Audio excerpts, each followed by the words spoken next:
বন্ধুরা, বঙ্গমায়ের রান্নাঘরে আপনাদের সকলকে স্বাগত জানাই। আবার আমি চলে এসেছি নতুন একটি রেসিপি নিয়ে। আজকে আমি বানাবো শাপলা ফুলের চপ। আপনারা দেখতেই পাচ্ছেন এখানে শাপলা ফুল আছে। তো এই সবুজ অংশটা, সবুজের এই পাপড়িগুলো একটা একটা করে বাদ দিয়ে দিয়ে ভিতরের যে হলুদ পরাগটা আছে এটাকে এইভাবে ধরে ফেলে দিতে হবে। এই যে দেখতেই পাচ্ছেন, এইভাবে নেব, বাকিগুলো এইভাবে কেটে নিতে হবে। আপনারা ভিডিওটা সম্পূর্ণ ভালো করে দেখতে থাকুন। প্রথমে আমি একটা ব্যাটার বানিয়ে নেব। তার জন্য 6 চামচ বেসন নেব, এর মধ্যে 1 চামচ কাশ্মীরি গুঁড়ো লঙ্কা, 1/2 চামচ হলুদ, 1 চিমটি কালো জিরে, 1 চিমটি খাবার সোডা, পরিমাণ মতো লবণ,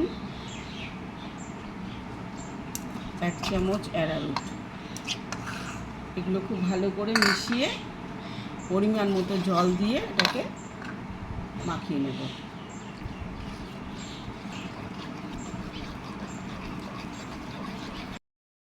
ব্যাটার রেডি হয়ে গেছে। এমন করে কিছুটা তেল গরম করে নিয়েছি। এখন এই ফুলগুলোকে ব্যাটারের মধ্যে ডুবিয়ে একটা একটা করে তেলের মধ্যে ছেড়ে দেব।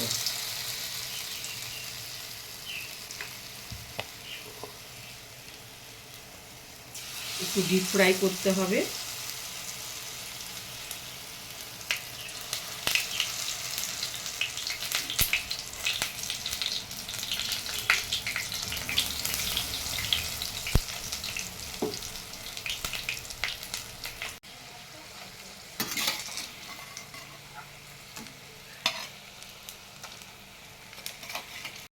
রেডি শাপলা ফুলের চপ।